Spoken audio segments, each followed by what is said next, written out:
ขณะขยมสมการทวัดบุญกุมสมจุเรียบสู่ดอลประเทศรานุเทระพระองค์จุปัวไปเจียบรอดขมาจังออกในประเทศกัมพูชีก็โดยเจียในรุ่นในประเทศอินเดียในขนมสกอตโลกนี้ไอ้นี่ชาวบ้านลายสำรองจองหมกเถื่อขาเบาะทรายในการเงียบจุ่มนุ่นจีบเซ่จุ่มเป็นปัญหาชีวิตต่อขลุ่นเราบอกชาวบ้านแต่รองแต่บุยกาเชียงบุชนำกลอมนี่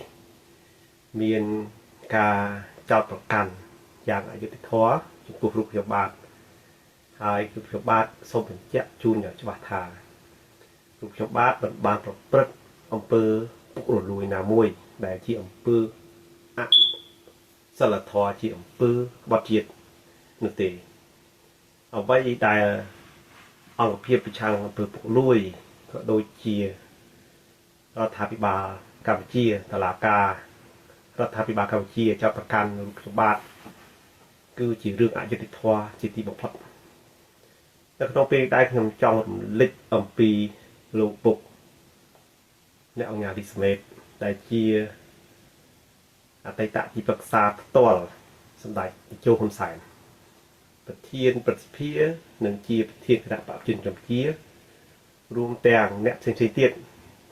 ได้สอบแต่ตัวตู้โรงอำเภอจุดทว่าได้จอดประกันปีบอสอำเภอปุรุยมีเยอะแมนเตนตึงเรื่องแต่อ๋อนี่คือchỉเรื่องรถเจ๊กนโยบายเรื่องอำนาจได้เนี่ยการอำนาจในกัมพูชีบานปลาปลาจิบเซ่โดยเชียลูกเนี่ยงานดิสเมตได้เชียพวกทอดบอกยมเนื่องเชียตีปรึกษาตัวรูปบอกได้คำสั่งนักดองปัญหานี้ยำส่งไปแจกจุนทาบอสหรือเมื่อได้จอดประกันนักดองสนมเรื่องปุกรวยแปะปอนหนึ่งทางไข่ปูสัตหนึ่งโดยจีนในทางฟอกหรือไอ้คือเหมือนแม่จีบอสละเมื่อตีเอาไปแต่งอ้อกาดล้างวิ่งเหมือนแม่จีบอสละเมื่อสู้ทาตามตัวปูรุ้ยในการล้างในปีหน้าท้ายเนี่ยหน้าเนี่ยตัวตัวหนือกาตัวปลดทงจีเกในขนมปูรุ้ยเปอร์เซ็นต์บ่เมียนบอลละเมื่อในขนมปูรุ้ยนี่ยำจองไปเจ็ดท้ายเอาไว้ได้เจ้าประกันอันนี้คือเชียงเปิดจุดท้อได้ในขนมสุกุมกับวิจิตรกิจดังฉบับน่ะทาการนาบอกให้จ้องสีฉายหรือเกี่ยวจอดฉายถ้าฉายชุดตัวตัววิ่งโดยเชียลูกปุกดีสมัยเชียปุกทอบอกชมhai được nôngปัญหานี้ก็ชมส้มจูนtừ đóโลกจุ่มติวไอ้ดอมโลกใส่บุจุ่มนูนได้บานหาชมทาบันดัดจุดยืดคือชมตามจุดยืดเอาลูกปุกลูกเนี่ยยาลิสเมตนงเนียมchỉโกนถอตัวใบเหมือนที่โกนประกาศได้หรือบนขยมคือจิ้มเขมรได้ดาวตามปฏิจจาหรือจ้าแล้วเป็นได้คืนกอดใบยืดhay thì pi tiết quát miên chủng ngư ở lạc gì cứ còn tu được món là về được như khô chột luồn hay khuôn quát thì là hạt ran để người la như chán này xem con này một bên cái tạp cách cắt nhu một bên cái tạp cách sẵn là thoa là con ca chui sụp ạt như chui cho cả đá chui được bài gọi hô là con niêm dương chỉ cồn thoa dương chui bằng lá quát chọt khi ông tha một đất chụp như lô chủng tiêu đôi chỉ lục chủng tiêu đại chỉ sạch nhiệt rồi bỏ thấy tạ ví dụ làm thấy nâng luôn một chuyện luôn thiết vẫn đái ban thưa cồn đái ban thưa vừa lo chụp pu nhẹ mình cồn hoặc luôn chụp pu chặt vật thì chả vẫn đái ban làm bà tự mình coi cả ta cách là con niêm chỉ cồn con niêm chia nút để bầm ra nút chặt con để vào phân năng trong tập can mà đặt chút như tất cả con để khi một bên cái ta cáchอก้นผมเป็นกระตับไก่กลมราจากปฏิจจาให้นำเมื่อกอดเสียบปุกทอกอย่างที่นี่คือจีเรื่องมวยแต่กูเอาขมาเอ็นเลือกในสลัดทอกแล้วนะจมปูเนี่ยเจ้าประกันแค่ตัวน้องเตรียมสองบอสสายตัวนี้เปียได้เอาลูกจนติวดอกดอมในเนื้อแต่บัต่อหาเข้มทับแต่จุดนู้นส้มเจือนบัต่อจะจ่อปัญหาเปียปอนเอาเปิดปุกเลยเข้มเนื้อแต่อ่างขาเตียงลูกปุกรีสมิธใดโลกดุ้งดาราก็ได้โลกก้อนสกได้ ដែលលោកកោមសកាយក្តីក្តីលោកឡៃវិសិទ្ធក្តីគឺមិនពាក់ព័ន្ធនឹងអំពើពុករលួយនោះទេបើសិនបើចោទថាពាក់ព័ន្ធអំពើពុករលួយតើអំពើពុករលួយនឹងយកឲ្យអ្នកណាគេតើលុយនឹងបានយកទៅសោកគេហើយនៅដើម្បីបានតំណែងហើយនៅអានោះទី1បាទហើយបើសិនបើសោកថាសួរថាលោកពុកនេះស្មេនេះក្នុងនាមពេលនឹងជាទីប្រឹក្សាផ្ទាល់ប្រធានគណៈបកប្រជាជនកម្ពុជាតើគាត់ហ៊ានធ្វើទេខ្ញុំអ្នកនៅជិតគាត់ជាជំនួយការរបស់គាត់ចាំបាច់ដឹងរឿងខ្លះថាគាត់មិនហ៊ានធ្វើទេប្រសិនបើមិនមានព្រឹងខៀវក៏ប៉ុន្តែនេះវាមិនជាបទល្មើសពុករលួយនោះទេពីព្រោះបទល្មើសនឹងមិនទាន់បានកើតឡើងទេគាត់តែបាននិយាយគ្នា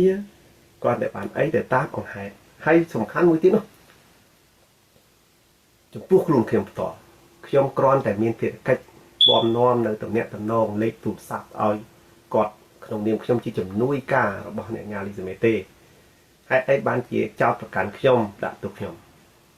រឿងទី1រឿងទី2រឿងអយុត្តិធម៌ផុតគឺជារឿងស្លឹកចេកនយោបាយដែលខ្ញុំចង់ប្រើថាលោកពុកលីសមេត្រូវបានគេប្រាក់អស់សាច់ហើយគេអស់អីអង្គាមហើយគេត្រូវតែធ្វើរឿងហ្នឹងតែម្ដងអញ្ចឹងអ្នកដែលបម្រើអំណាចនយោបាយរបស់រដ្ឋាភិបាលក៏ព្រមពេញក៏ដូចបម្រើអំណាចនយោបាយរបស់គណៈបកប្រជាជនកម្ពុជាគូគិតមើលឡើងវិញថាតើយើងគូជាស្លឹកចេកនយោបាយឬមួយក៏យើងគូរស់នៅដោយស្ងប់ស្ងាត់សម្រាប់ខ្ញុំប្រសិនបើខ្ញុំប្រព្រឹត្តអំពើអាក្រក់ទាំងអស់នោះខ្ញុំមិនចាំបាច់ទៅខ្ចីលុយគេខ្ញុំមិនបាច់ចងការប្រាក់គេប្រាក់ខ្លះមួយខែ6 10 15 20%យកប្លង់ដីប្លង់ផ្ទះដើរប្រចាំគេអស់ហើយប្លង់ដីប្លង់ផ្ទះ1លាន2លានដុល្លារទៅប្រចាំគេបាន4 5 ម៉ឺន 10 ម៉ឺន 20 ម៉ឺនហើយក៏ប្រឹងដៃលើអត្ថបងកាត់ឲ្យឈ្មោះឲ្យគេទៀតហ្នឹងទី1ទី2ពាក់ព័ន្ធនឹងខ្ញុំយកមកធ្វើសកលវិទ្យាល័យប្រសិនមកខ្ញុំប្រព្រឹត្តអំពើពុករលួយខ្ញុំចាំបាច់ធ្វើចឹងអីខ្ញុំយកលុយដែលនិស្សិតបងនិស្សិតដែលបងអាហារូបករណ៍មួយឆ្នាំមិនតិចជាង500ទៅ700នាក់ទេអង្គភាពទាំងអស់នៅក្នុងរដ្ឋាភិបាលកម្ពុជាខ្ញុំនឹងរាប់ឈ្មោះនៅពេលក្រោយទាំងពីថ្នាក់បញ្ញាបត្រជាន់ខ្ពស់ថ្នាក់បញ្ញាបត្ររហូតដល់ថ្នាក់បណ្ឌិតគឺយើងផ្ដល់អាហារូបករណ៍ឲ្យយកចំនួនតិចតួចបំផុតសឹងតែស្មើនឹង10ទៅ15%សួរត្រឡប់មកវិញថាប្រសិនបើយើងយកលុយនឹងពេញឧទាហរណ៍ដូចបណ្ឌិតមួយឆ្នាំ 3000 បញ្ញាបត្រជាន់ខ្ពស់ឬអនុបណ្ឌិតមួយឆ្នាំ 1000 បញ្ញាបត្រមួយឆ្នាំ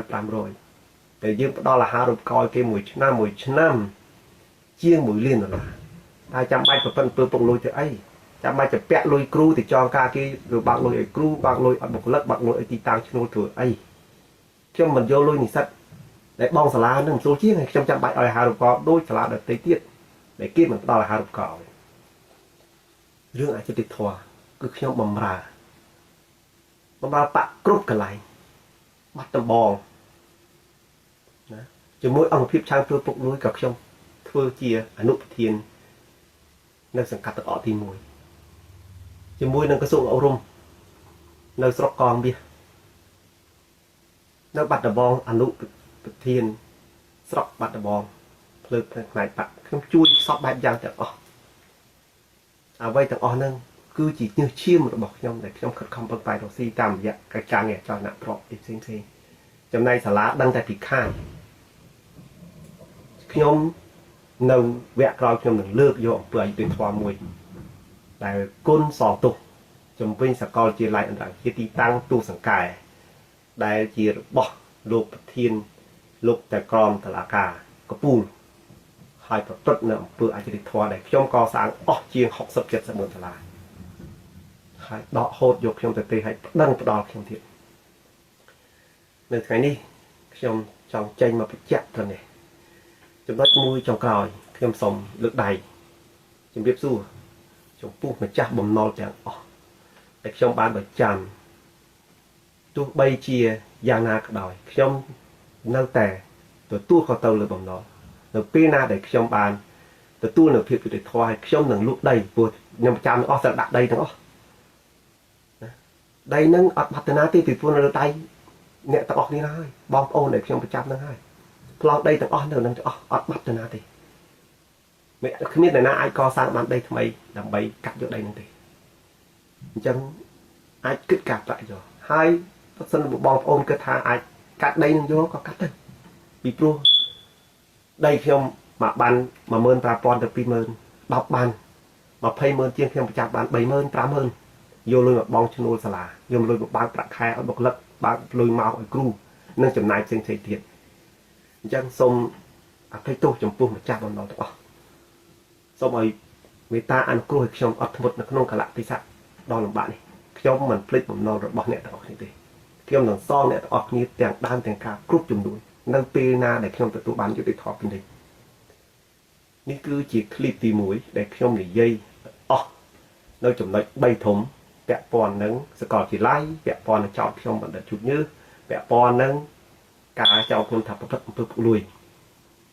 នៅវគ្គទី2ខ្ញុំនឹងបកស្រាយបន្ថែមទៀតហើយខ្ញុំនឹងចាប់ផ្ដើមរូតវាំងននអយុធធម៌សង្គមខ្លួនខ្ញុំផ្ទាល់តែម្ដងដែលកើតឡើងសូមអរគុណសូមថ្វាយបង្គំលាសូមជម្រាបលា